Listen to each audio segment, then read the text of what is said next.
Hi friends, ಎಲ್ರಿಗೂ ನಮಸ್ತೆ. Welcome back to Deepika lifestyle and blogs. ಎಲ್ಲರೂ ಹೇಗಿದ್ದೀರಾ? ನಾನು ಚೆನ್ನಾಗಿದ್ದೀನಿ. ಐ ಹೋಪ್ ನೀವೆಲ್ಲರೂ ಚೆನ್ನಾಗಿದ್ದೀರಾ ಅಂತ ಅಂದ್ಕೊಂಡಿದ್ದೀನಿ. ಫ್ರೆಂಡ್ಸ್, ನಾನಿವತ್ತು ಊಟಿಲಿ ಉಳಿದ ಭಾಗನ ನಾನು ಶೇರ್ ಮಾಡ್ತಾ ಇದ್ದೀನಿ. ಅಂದರೆ ಸುಮಾರು ವಿಡಿಯೋಸ್ನ ಮಾಡ್ಕೊಂಬಂದಿದ್ದೀನಿ, ಬಟ್ ಅದು ಆ ಕಡೆ ಈ ಕಡೆ ಹೋಗಿದೆ. ಆಲ್ಮೋಸ್ಟ್ ನಾನು ಸುಮಾರು ವಿಡಿಯೋ ಮಾಡಿದ್ದೆ, ಬಟ್ ಆದಷ್ಟು ಸಾಧ್ಯವಾದಷ್ಟು ನಿಮ್ಮ ಜೊತೆ ಶೇರ್ ಮಾಡ್ತಾ ಇದ್ದೀನಿ. ಫ್ರೆಂಡ್ಸ್, ನಾವು ಊಟಿಲಿ first day 5 place, second day 5 ಪ್ಲೇಸಸನ್ನು ನಾವು ನೋಡಿದ್ವಿ. ನೋಡ್ತಾ ಇದ್ದೀರಲ್ಲ, ಇದು rose garden. Friends, rose garden ಅಂತೂ ತುಂಬಾ ಚೆನ್ನಾಗಿದೆ. ಮೈ ಫೇವ್ರೆಟ್ ಪ್ಲೇಸ್ ಅಂತಲೇ ಹೇಳಬೇಕು, ಯಾಕಂದರೆ ನನಗೆ ಅಲ್ಲಿ ತುಂಬ ಇಷ್ಟ ಆಗಿರೋದು ರೋಸ್ ಗಾರ್ಡನ್ನು. ಮತ್ತು ಇದು ಬೊಟಾನಿಕಲ್ ಗಾರ್ಡನ್. ಫ್ರೆಂಡ್ಸ್, ತುಂಬ ಫೇಮಸ್ ಆಗಿರೋದು ಬೊಟಾನಿಕಲ್ ಗಾರ್ಡನ್ನು. ನಾವು ಇದನ್ನು ಸಂಜೆ ಒಂದು 4:30, 5 o'clockಗೆ ಹೋಗಿದ್ವಿ. ಮತ್ತು ಇದು ಡಾಲ್ಫಿನ್ ನೋಸ್ ಅಂತ ನೋಡಿ, ಇದು ತುಂಬ ಚೆನ್ನಾಗಿದೆ. ಫ್ರೆಂಡ್ಸ್, ಊಟಿಲಿ ಸುಮಾರು ಪ್ಲೇಸಸ್ ಇದೆ. ನಾವು ಕೂಡ ಒಂದು 10 ಪ್ಲೇಸಸ್ ಮಾತ್ರ ಪಿಕಪ್ ಮಾಡೋಕ್ಕಾಯಿತು, ಯಾಕಂದರೆ ನಾವು 2 days ಮಾತ್ರ ಇದ್ದಿದ್ದು. ಹಾಗಾಗಿ ನಾವು 10 ಪ್ಲೇಸು ಡೈಲಿ 5 ಪ್ಲೇಸಸ್ನ ತೋರಿಸ್ತಾ ಇದ್ರು. ಅಂದರೆ ಫರ್ ಹೆಡ್ಗೆ 300 ತಗೋತಾಯಿದ್ರು. ಮಾರ್ನಿಂಗ್ 9:30ಗೆ ಬಿಟ್ಟರೆ ನಾವು ಸಂಜೆ 5:30ಗೆ ಮತ್ತೆ ರೂಮ್ಗೆ ರೀಚ್ ಆಗ್ತಾ ಇದ್ವಿ. ತುಂಬ ಚೆನ್ನಾಗಿ ಕರ್ಕೊಂಡು ಹೋಗ್ತಾಯಿದ್ರು. ಅದು ಹೋಟೆಲಿಂದನೇ ಗಾಡಿನ ಕೊಡ್ತಾಯಿದ್ರು. ಅದೇ ಹೇಳಿದ್ನಲ್ಲ, 300 ಪರ್ ಹೆಡ್ ಆಗುತ್ತೆ. ಹೋಟ್ಲಲ್ಲಿ ಟಿಫನನ್ನು ತಿಂದ್ವಿ. ಫಸ್ಟು ನಾವು ಮಸಾಲೆ ದೋಸೆನ ತೊಗೊಂಡಿದ್ವಿ. ತುಂಬ ಚೆನ್ನಾಗಿತ್ತು ಮಸಾಲೆ ದೋಸೆ ಕೂಡ. ತಿಂದ್ಬಿಟ್ಟು ನಾವು ರೆಡಿಯಾಗಿ ಹೊರಟ್ವಿ. ಫ್ರೆಂಡ್ಸ್, ನೀವು ಇಡ್ಲಿ, ದೋಸೆ ಆ ಥರ ಎಲ್ಲ ತೊಗೊಂಡ್ರೆ ಚೆನ್ನಾಗಿರುತ್ತೆ, but rice, sambar but taste ಬೇರೆ ಇರುತ್ತೆ ಅಲ್ಲಿ. ನನಗೆ ಸಾಂಬಾರು ಏನೋ ಅಲ್ಲಿ ಇಷ್ಟ ಆಗಲಿಲ್ಲ. ನಾವು ಮಧ್ಯಾಹ್ನ ಅಲ್ಲಿ ದೊಡ್ಡ ಬೆಟ್ಟದಲ್ಲಿ ಊಟ ಮಾಡಿದ್ವಿ. ಇವ್ರು ನೋಡಿ, ಹೇಮಾ ಕೂಡ ವಿಡಿಯೋ ಮಾಡ್ತಾಯಿದ್ರು. ನನ್ನ ಫ್ರೆಂಡ್ ಆಶಾ, ನಾನು ತಿಂತಾ ಇದ್ವಿ ದೋಸೆನ, ಮಸಾಲೆ ದೋಸೆನ. ಅದೇ ಹೇಳಿದ್ನಲ್ಲ, ಸಾಂಬಾರು ನಮಗೇನು ಇಷ್ಟ ಆಗಲಿಲ್ಲ. ಮತ್ತು ಮ್ಯಾಗಿ ಈ ಥರ ಸ್ನ್ಯಾಕ್ಸು, ಫ್ರೂಟ್ಸು ತಿಂದ್ವಿ. ತುಂಬ ಚೆನ್ನಾಗಿ ಎಂಜಾಯ್ ಮಾಡಿದ್ವಿ. ಫ್ರೆಂಡ್ಸ್, 2 days ಹೇಗೆ ಹೋಯ್ತು ಅನ್ನೋದೇ ಗೊತ್ತಾಗಲಿಲ್ಲ ನಮಗೆ. ಅಷ್ಟು ಚೆನ್ನಾಗಿ ಎಂಜಾಯ್ ಮಾಡಿದ್ವಿ. ಮಾರ್ನಿಂಗಿಂದ ಸಂಜೆವರೆಗೂ ಸುತ್ತುತ್ತಾ ಇದ್ವಿ. ಅಂದರೆ 5:30ವರೆಗೂ ನಮ್ಮನ್ನ ಒಳ್ಳೊಳ್ಳೆ ಪ್ಲೇಸನ್ನು ತೋರಿಸ್ಕೊಂಡು ಕರ್ಕೊಂಬರ್ತಾಯಿದ್ರು. ಡ್ರೈವರ್ಗೂ ಕೂಡ ಕನ್ನಡ, ಹಿಂದಿ, ಇಂಗ್ಲೀಷ್, ತಮಿಳ್ ಎಲ್ಲ ಲ್ಯಾಂಗ್ವೇಜು ಬರ್ತಾಯಿತ್ತು. ಹಾಗಾಗಿ ನಮಗೇನು ತೊಂದರೆನೇ ಆಗಲಿಲ್ಲ. ನಾನು ಅಂದ್ಕೊಂಡಿದ್ದೆ ಬರೀ ತಮಿಳ್ ಮಾತ್ರ ಮಾತಾಡ್ತಾರೆ ಅಂತ. ಆದರೆ ಇವಾಗ ನಾನು ಫಸ್ಟ್ ಟೈಮ್ ಹೋದಾಗ ಬರೀ ತಮಿಳಲ್ಲೇ ಮಾತಾಡ್ತಾಯಿದ್ರು ಅವರು. ನಮ್ಗೆ ಅರ್ಥನೇ ಆಗ್ತಾ ಇರಲಿಲ್ಲ ಆವಾಗ.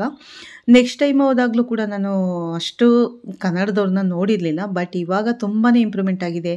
ನಮ್ಮ ಕನ್ನಡನ ಮಾತಾಡ್ತಾರೆ ಅಂದರೆ ತುಂಬ ಖುಷಿ ಆಯಿತು. ಫ್ರೆಂಡ್ಸ್, ಯಾಕಂದರೆ ನಮ್ಮ ಕನ್ನಡ ಎಲ್ಲ ಕಡೆ ಕೇಳಬೇಕು ಅನ್ನೋದು ನನ್ನ ಆಸೆ. ಹಾಗಾಗಿ ತಮಿಳ್ನಾಡಲ್ಲೂ ಕೂಡ ನಾವು ಕನ್ನಡನ ತುಂಬ ಚೆನ್ನಾಗಿ ಮಾತಾಡಿಸ್ತಾಯಿದ್ರು.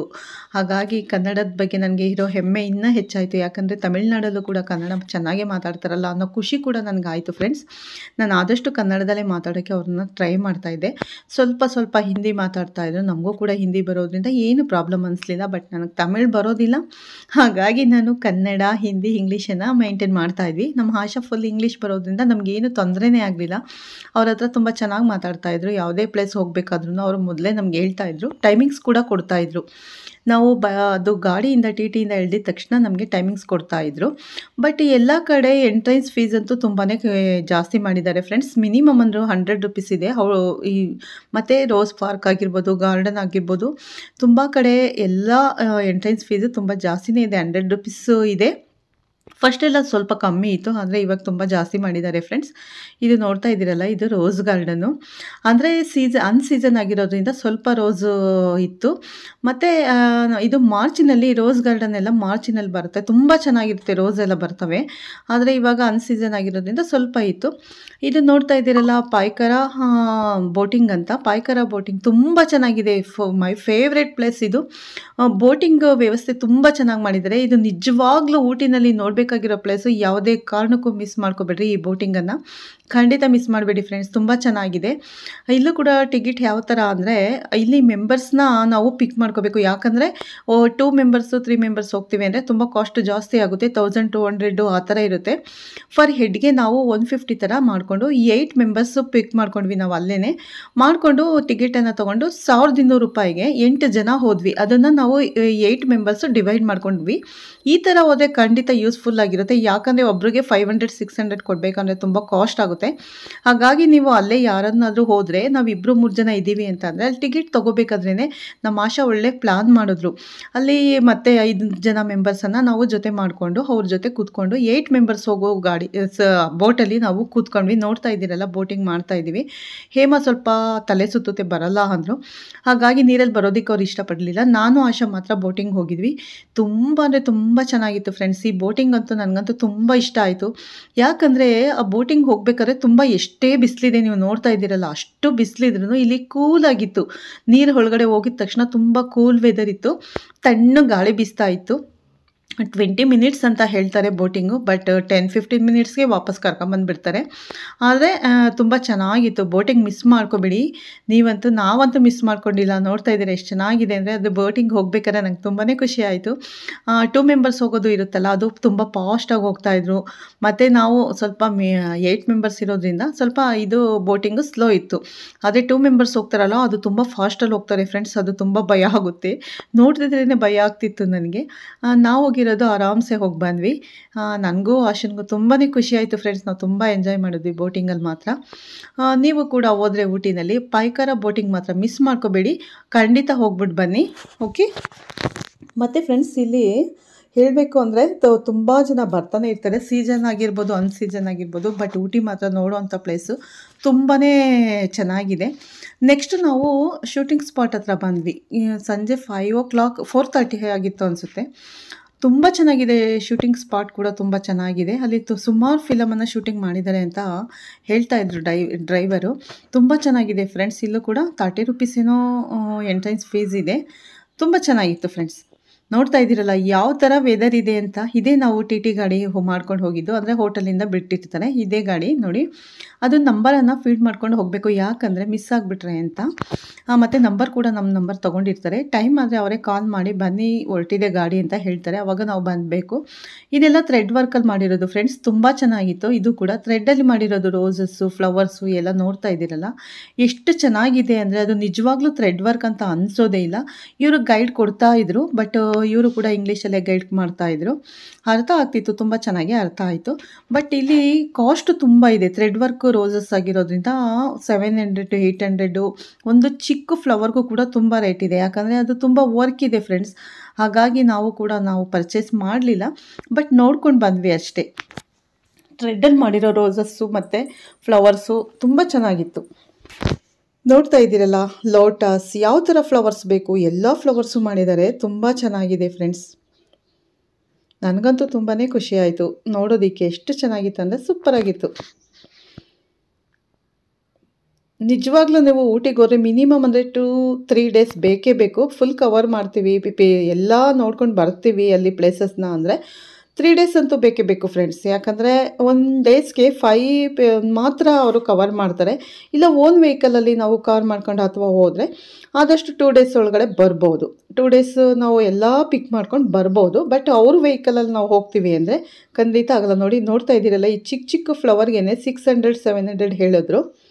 ನಾವೇನು ಪರ್ಚೇಸ್ ಮಾಡಲಿಲ್ಲ. ಥ್ರೆಡ್ ವರ್ಕ್ ಫ್ಲವರ್ಸು ನೋಡ್ತಾ ಇದ್ದೀರಲ್ಲ ಎಷ್ಟು ಚೆನ್ನಾಗಿದೆ. ಲುಕ್ಕಿಂಗ್ ಸೂಪರಾಗಿತ್ತು. ಬಟ್ ಕಾಸ್ಟ್ ಮಾತ್ರ ತುಂಬಾ ಇತ್ತು. ವರ್ಕ್ ಮಾತ್ರ ಹಾಗೇ ಇತ್ತು. ತುಂಬ ಚೆನ್ನಾಗಿತ್ತು ನೋಡೋದಕ್ಕೆ. ಓನ್ ವೆಹಿಕಲಲ್ಲಿ ಹೋದ್ರೇ ಬೆಟರ್ ಅನಿಸುತ್ತೆ. ಬಟ್ ಹಾಗಲ್ಲ ಅನ್ನೋರು ಈ ರೀತಿ ಬಸ್ ವ್ಯವಸ್ಥೆ ಮಾಡ್ಕೊಂಡು ಹೋಗ್ಬೋದು. ಆದರೆ ಒಂದು 4-5 ಮೆಂಬರ್ಸ್ ಆದರೂ ಇರಬೇಕು, ಹೋದರೆ ತುಂಬ ಚೆನ್ನಾಗಿರುತ್ತೆ ಜೊತೆ. ನೋಡ್ತಾ ಇದ್ದೀರಲ್ಲ ಬೋಟ್ ಹೌಸ್ ಅಂತ ಇದು ಕೂಡ ಬೋಟ್ ಹೌಸು. ಬಟ್ ಇಲ್ಲಿ ನಾವು ಬೋಟಿಂಗ್ ಹೋಗಲಿಲ್ಲ. ನಾವು ಹೋಗಿದ್ದು ಪಾಯ್ಕರಾದಲ್ಲಿ ಬೋಟಿಂಗ್ ಹೋಗಿದ್ದು. 2 ಕಡೆ ಇದೆ ಬೋಟಿಂಗು, ಬಟ್ ಇಲ್ಲಿ ಹೋಗಲಿಲ್ಲ ನಾವು. ಇಲ್ಲಿ ಸ್ವಲ್ಪ ನೀರಿತ್ತು, ಆದರೆ ಲೇಕ್ ಥರ ಇತ್ತು, ಹಾಗಾಗಿ ನಾವು ಇಲ್ಲಿ ಹೋಗಲಿಲ್ಲ. ಪಾಯ್ಕರಾದಲ್ಲಿ ಮಾತ್ರ ಬೋಟಿಂಗ್ ತುಂಬ ಚೆನ್ನಾಗಿದೆ. ತುಂಬ ದೂರ ಕರ್ಕೊಂಡು ಹೋಗ್ತಾರೆ. ತುಂಬ ಬಿಸಿಲಿತ್ತು ಫ್ರೆಂಡ್ಸ್. ತುಂಬ ಅಂದರೆ ಹೇಳೋಕ್ಕಾಗದೇ ಇರೋಷ್ಟು. ನೋಡ್ತಾ ಇದ್ದೀರಲ್ಲ ಕಣ್ಣೆಲ್ಲ ಮಂಜಾಗ್ತಿತ್ತು. ಹಾಗಾಗಿ ನಾವು ಗ್ಲಾಸ್ ಅಂತೂ ತೆಗಿತಾನೇ ಇರಲಿಲ್ಲ. ಕಣ್ಣಿಗೆ ಹಾಕ್ಕೊಂಡಿರೋ ಗ್ಲಾಸಸ್ ಮಾತ್ರ. ನಿಜ ಹೇಳಬೇಕಂದ್ರೆ ನನಗೆ ಈ ಬಿಸಿಲಿಗೆ ಓಡಾಡಿ 2 ಡೇಸ್ ಓಡಾಡಿದ್ದಕ್ಕೆ ನೈಟ್ ನನಗೆ ಬರಬೇಕಾದ್ರೆ ತುಂಬಾ ಹುಷಾರಿಲ್ದಂಗೆ ಆಗೋಯ್ತು. ಈ ಬಿಸಿಲಲ್ಲಿ ತುಂಬ ಸುತ್ತಿದ್ವಲ್ಲ, ಹಾಗಾಗಿ ಸ್ವಲ್ಪ ಜ್ವರ, ವಾಮಿಟ್ ಎಲ್ಲ ಸ್ಟಾರ್ಟ್ ಆಗೋಯ್ತು. ಮತ್ತು ನಮಗೆ ಎಲ್ಲ ಸುತ್ತಾಡಿದ್ವಿ. ಬರೋ 2 ಡೇಸ್ ಮಾತ್ರ ತುಂಬ ಎಂಜಾಯ್ ಮಾಡಿದ್ವಿ. ನೈಟ್ ಬರಬೇಕಾದ್ರೆ ಸ್ವಲ್ಪ ನನಗೆ ಹೆಲ್ತ್ ಇಶ್ಯೂ ಆಗೋಯ್ತು, ಹಾಗಾಗಿ ಬೇಜಾರಾಗೋಯ್ತು ಫ್ರೆಂಡ್ಸ್. ಯಾಕಂದರೆ ನನಗೆ ಹೊರಗಡೆ ತುಂಬ ಬಿಸಿಲಲ್ಲಿ ಓಡಾಡಿದ್ರೆ ಆಗೋದೇ ಇಲ್ಲ. ನಾನು ಇಷ್ಟು ಬಿಸಿಲಿರುತ್ತೆ ಅಂತ ಅಂದ್ಕೊಂಡೇ ಇರಲಿಲ್ಲ. ಯಾಕಂದರೆ ಡಿಸೆಂಬರ್ ಮಂತ್ ಆಗಿರೋದ್ರಿಂದ ಇಲ್ಲಿ ತುಂಬ ಕೂಲ್ನೆಸ್ ಇರುತ್ತೆ, ಮತ್ತು ತುಂಬಾ ಚಳಿ ಇರುತ್ತೆ ಅಂತ ಅಂದ್ಕೊಂಡು ಹೋಗಿದ್ದಿದ್ದು. ಇಲ್ಲಿ 8 ಪರ್ಚೇಸ್ ಮಾಡ್ತಾಯಿದ್ವಿ ನಾನು ಹೇಮಾ. ನೋಡ್ತಾ ಇದ್ದೀರಲ್ಲ, ನಾನು ಅವರು ತೊಗೊಂಡ್ವಿ. ತುಂಬ ಚೆನ್ನಾಗಿತ್ತು ಹ್ಯಾಟು. ಇಲ್ಲಿ ಏನೇ ಆದ್ರೂ ಸ್ವಲ್ಪ ಕಾಸ್ಟ್ ಇರುತ್ತೆ, ಬಟ್ ಚೆನ್ನಾಗಿರುತ್ತೆ ಫ್ರೆಂಡ್ಸ್. ಯಾವುದೇ ರೀತಿ ವಸ್ತು ತೊಗೊಂಡ್ರು ತುಂಬ ಚೆನ್ನಾಗಿರುತ್ತೆ. ಬಟ್ ಇಲ್ಲಿ ಸ್ವೆಟರ್ ಎಲ್ಲ ತುಂಬ ಕಾಸ್ಟ್ ಇರುತ್ತೆ. ನಾವು ಕೂಡ ಪರ್ಚೇಸಿಂಗ್ ಮಾಡಿದ್ವಿ. 1000 ಮೇಲಿರುತ್ತೆ, ಆದರೆ ಅಷ್ಟೇ ಕ್ವಾಲಿಟಿ ಇರುತ್ತೆ ಸ್ವೆಟರ್ಸ್ ಎಲ್ಲ. ಚಳಿಗೆ ಹಾಕೊಳ್ಳೋದಕ್ಕೆ ತುಂಬ ಚೆನ್ನಾಗಿರುತ್ತೆ ಫ್ರೆಂಡ್ಸ್. ನೋಡ್ತಾ ಇದ್ದೀರಲ್ಲ, ಬೊಟಾನಿಕಲ್ ಗಾರ್ಡನ್ ಇದು. ನೋಡಿ ಎಷ್ಟು ಚೆನ್ನಾಗಿ ಕಟ್ ಮಾಡಿ ಫ್ಲವರ್ಸಲ್ಲಿ, ಅಂದರೆ ಎಲೆಯಲ್ಲಿ ಮಾಡಿರೋದು ಇದು. ಗಿಡದಲ್ಲಿ ಬೊಟಾನಿಕಲ್ ಗಾರ್ಡನ್ ಅಂತಲೇ ಮಾಡಿದ್ದಾರೆ. ತುಂಬ ಚೆನ್ನಾಗಿತ್ತು ಇದು. ಬಟ್ ಇಲ್ಲೂ ಕೂಡ ಫ್ಲವರ್ಸ್ ಎಲ್ಲ ಕಮ್ಮಿ ಇತ್ತು, ಯಾಕಂದರೆ ಅನ್ಸೀಸನ್ ಆಗಿರೋದ್ರಿಂದ ಅಷ್ಟು ಫ್ಲವರ್ಸ್ ಇರಲಿಲ್ಲ, ಸ್ವಲ್ಪ ಫ್ಲವರ್ಸ್ ಇತ್ತು. ಇದು ನೋಡ್ತಿದ್ದೀರಲ್ಲ, ಡೇರೆ ಹೂವು ಅಂತೀವಲ್ಲ, ಅದು ತುಂಬ ಚೆನ್ನಾಗಿತ್ತು. ಕಲರ್ ನನಗೆ ಇಷ್ಟ ಆಯಿತು, ಪಿಂಕ್ ಕಲರು. ಹೇಳಿದ್ನಲ್ಲ, ಇಲ್ಲಿ ತುಂಬ ಫ್ಲವರ್ಸ್ ಇರುತ್ತೆ. ನಾವು ಫಸ್ಟ್ ಟೈಮ್ ಹೋದಾಗ ಜೂನಲ್ಲಿ ಹೋಗಿದ್ವಿ, ಹಾಗಾಗಿ ಅಲ್ಲಿ ಎಷ್ಟು ಫ್ಲವರ್ಸ್ ಅಂದರೆ ಕಣ್ಣಿಗೆ ಹಬ್ಬ ಅಂತಲೇ ಹೇಳಬೇಕು. ಪ್ರತಿಯೊಂದು ಫ್ಲವರ್ಸು ಕೂಡ ಇಲ್ಲಿ ನಾವು ಎಲ್ಲೂ ನೋಡಿರ್ಲಿಕ್ಕೆ ಸಾಧ್ಯನೇ ಇಲ್ಲ, ಅಷ್ಟು ಫ್ಲವರ್ಸು ಈ ಊಟಿನಲ್ಲಿ ನಾವು ನೋಡ್ಬೋದು ಫ್ರೆಂಡ್ಸ್. ಅಲ್ಲಿ ಸ್ವಲ್ಪ ಕೂಲ್ ವೆದರ್ ಇರೋದ್ರಿಂದ ಪ್ರತಿಯೊಂದು ಗಿಡಗಳು ತುಂಬ ಚೆನ್ನಾಗಿ ಬೆಳೀತವೆ. ಆದರೆ ಇವಾಗ ಅಲ್ಲಿ ಊಟಿಲಿ ಸ್ವಲ್ಪ ಡಿಫ್ರೆನ್ಸ್ ಆಗಿಬಿಟ್ಟಿದೆ. ಇಷ್ಟೊಂದು ಬಿಸಿಲಿರುತ್ತೆ ಅಂತ ಯಾವತ್ತೂ ಅಂದ್ಕೊಂಡಿರಲಿಲ್ಲ, ತುಂಬಾ ಬಿಸಿಲಿತ್ತು. ಬಟ್ ಇದೇ ಥರ ಇರುತ್ತೆ ಅಂತ ಗೊತ್ತಿಲ್ಲ ನನಗೆ. ವಿಂಟರ್ ಸೀಸನಲ್ಲಿ ಮತ್ತು ಸಮ್ಮರ್ ಸೀಸನಲ್ಲಿ ಬಿಸಿಲಿರುತ್ತೆ ಅನ್ಕೋತೀವಿ, ಆದರೆ ಇವಾಗ ನಮಗೆ ಚಳಿಗಾಲದಲ್ಲೂ ಕೂಡ ಇಷ್ಟು ಬಿಸಿಲಿದೆ ಅಂದರೆ, ಸೊ ವೆದರ್ ಎಲ್ಲ ಚೇಂಜ್ ಆಗಿದೆ ಫ್ರೆಂಡ್ಸ್, ತುಂಬಾ ಚೇಂಜ್ ಆಗಿದೆ. ಫಸ್ಟ್ ಥರ ಊಟಿ ಅನಿಸೋದೇ ಇಲ್ಲ ಈಗ. ಅಂದರೆ ಫ್ಲವರ್ಸ್ ಎಲ್ಲ ಇದ್ದರೆ ಮತ್ತು ಈ ಪ್ಲೇಸ್ ಎಲ್ಲ ನೋಡಿದಾಗ ಊಟಿ ಅನಿಸುತ್ತೆ, ಬಟ್ ವೆದರ್ ಮಾತ್ರ ಚೇಂಜಸ್ ಇದೆ. ತುಂಬ ಜನ ಇರ್ತಾರೆ ಫ್ರೆಂಡ್ಸ್, ಯಾವಾಗಲೂ ಕೂಡ ಊಟಿ ಫೇವ್ರೆಟ್ ಪ್ಲೇಸೇ ಎಲ್ಲರಿಗೂ. ಯಾಕಂದರೆ ನಮ್ಮ ಕರ್ನಾಟಕದಲ್ಲಿ, ಇಂಡಿಯಾದಲ್ಲಿ ಈ ರೀತಿ ಟೂರಿಸ್ಟ್ ಪ್ಲೇಸ್ ಇದೆ ಅಂದರೆ ನಮಗೆ ತುಂಬ ಖುಷಿ ಆಗುತ್ತೆ. ನಿಜವಾಗ್ಲೂ ಹೇಳಬೇಕಂದ್ರೆ ಬೋಟಿಂಗ್ಸು ಇವೆಲ್ಲ ನೋಡ್ತಾ ಇದ್ದರೆ ಫಾರಿನಲ್ಲಿ ಇರುತ್ತಲ್ಲ, ಸೇಮ್ ಅದೇ ಥರ ಇದೆ ಫ್ರೆಂಡ್ಸ್. ನಾವು ಫಾರಿನ್ಗೆ ಹೋಗಲೇಬೇಕು ಅನ್ನೋದು ಏನಿಲ್ಲ. ನಮ್ಮ ಇಂಡಿಯಾದಲ್ಲೂ ನಮ್ಮ ಊಟಿಗೆ ಹೋದರೆ ಸಾಕು, ಖಂಡಿತ ನೀವು ಫಾರಿನ್ ಫೀಲ್ ಮಾಡ್ಬೋದು. ಬೋಟಿಂಗಲ್ಲಾಗಿರ್ಬೋದು, ಪ್ರತಿಯೊಂದರಲ್ಲೂ ನೀವು ಪಾರ್ಕಲ್ಲಾಗಿರ್ಬೋದು, ಅದೇ ಫೀಲ್ ಆಗುತ್ತೆ. ಇದು ಪರಂಗಿಣಿ ರೂಪದಲ್ಲಿ ಇರೋದು, ತುಂಬ ಚೆನ್ನಾಗಿತ್ತು ಅದು ನೋಡೋದಕ್ಕೆ. ನೋಡ್ತಾ ಇದ್ದೀರಾ, ಗಿಡಗಳೆಲ್ಲ ಎಷ್ಟು ಶೇಪಲ್ಲಿ ಕಟ್ ಮಾಡಿದ್ದಾರೆ ಅಂದರೆ ಬೊಟಾನಿಕಲ್ ಗಾರ್ಡನಲ್ಲಿ, ತುಂಬಾ ಚೆನ್ನಾಗಿತ್ತು. ನನಗಂತೂ ತುಂಬ ಖುಷಿ ಆಯಿತು ಫ್ರೆಂಡ್ಸ್. ನೀವು ಕೂಡ ಮಿಸ್ ಮಾಡದೆ ಊಟಿಗೆ ವಿಸಿಟ್ ಮಾಡಿ. ಬಟ್ ಮಕ್ಕಳನ್ನ ಕರ್ಕೊಂಡೋದ್ರೆ ತುಂಬಾ ಎಂಜಾಯ್ ಮಾಡ್ತಾರೆ ಫ್ರೆಂಡ್ಸ್. ಬಟ್ ಊಟ ಸ್ವಲ್ಪ ಅಡ್ಜಸ್ಟ್ ಮಾಡ್ಕೋಬೇಕು. ಬಟ್ ಆದರೂ ಕೂಡ ನಾವು 2 ಡೇಸ್ ತುಂಬ ಎಂಜಾಯ್ ಮಾಡಿದ್ವಿ. ನೋಡ್ತಿದ್ದೀರಲ್ಲ, ಇಂಡಿಯಾ ಮ್ಯಾಪ್ ಇದು ಬೊಟಾನಿಕಲ್ ಗಾರ್ಡನಲ್ಲಿ ಮಾಡಿರೋದು ಇಂಡಿಯಾ ಮ್ಯಾಪ್. ತುಂಬ ಚೆನ್ನಾಗಿದೆ, ಎಷ್ಟು ಚೆನ್ನಾಗಿ ಕಾಣ್ತಾ ಇದೆ ನೋಡಿ. ಸುಮಾರು ಗಿಡದಲ್ಲೇ ಮಾಡಿದ್ದಾರೆ, ಬೊಟಾನಿಕಲ್ ಗಾರ್ಡನ್ ನೇಮ್ ಎಲ್ಲ ಮಾಡಿದ್ದಾರೆ. ಎಷ್ಟು ಚೆನ್ನಾಗಿದೆ ಅಂದರೆ ನಿಜವಾಗ್ಲೂ ನೋಡೋದಕ್ಕೆ ಅಷ್ಟು ಸುಂದರವಾಗಿದೆ ಫ್ರೆಂಡ್ಸ್. ಅದೇ ಹೇಳಿದ್ನಲ್ಲ, ಸ್ವಲ್ಪ ಅಲ್ಲಿ ಇಲ್ಲಿ ಸ್ವಲ್ಪ ಸ್ವಲ್ಪ ಫ್ಲವರ್ ಮಾತ್ರ ಇತ್ತು, ಜಾಸ್ತಿ ಫ್ಲವರ್ಸ್ ಇರಲಿಲ್ಲ. ಅದನ್ನೇ ನಾವು ವಿಡಿಯೋ ಮಾಡಿದ್ವಿ. ಬಟ್ ಜನ ಮಾತ್ರ ತುಂಬಾ ಇದ್ರು ಫ್ರೆಂಡ್ಸ್. ಯಾವ ಸೀಸನಲ್ಲಿ ಕೂಡ ಜನ ಇರ್ತಾರೆ ಅಂತ ಗೊತ್ತಾಯಿತು ನನಗೆ. 12 ಮಂತ್ಸ್ ಕೂಡ ಇಲ್ಲಿ ಜನ ಇರ್ತಾರೆ. ಹಾಗೂ ನಾನು ಡ್ರೈವರ್ಗೂ ಕೇಳಿದೆ, ಡೈಲಿ ನಿಮಗೆ ಟ್ರಿಪ್ ಇರುತ್ತಾ ಅಂತ. ಅವರು ಕೂಡ ಹೇಳಿದ್ರು, ಹೌದು ಮೇಡಮ್, ಡೈಲಿ ಇರುತ್ತೆ, ಬರ್ತಾನೆ ಇರ್ತಾರೆ ಜನ ಅಂತ ಹೇಳಿದ್ರು. ತುಂಬ ಖುಷಿ ಆಯಿತು. ನಮ್ಮ ಕರ್ನಾಟಕದಲ್ಲಿ ಕೂಡ ಇಂಥ ಪ್ಲೇಸ್ ಇದೆ ಅಂದರೆ ನಮಗೆ ಹೆಮ್ಮೆ ಅಲ್ವಾ, ತುಂಬಾ ಹೆಮ್ಮೆ ಆಗುತ್ತೆ ಫ್ರೆಂಡ್ಸ್. ನಿಜ ಹೇಳಬೇಕಂದ್ರೆ ನಾನು ಅತಿಯಾಗಿ ಇಷ್ಟಪಡೋ ಪ್ಲೇಸ್ ಅಂದರೆ ಊಟಿನೇ, ನನಗೆ ತುಂಬ ಇಷ್ಟ.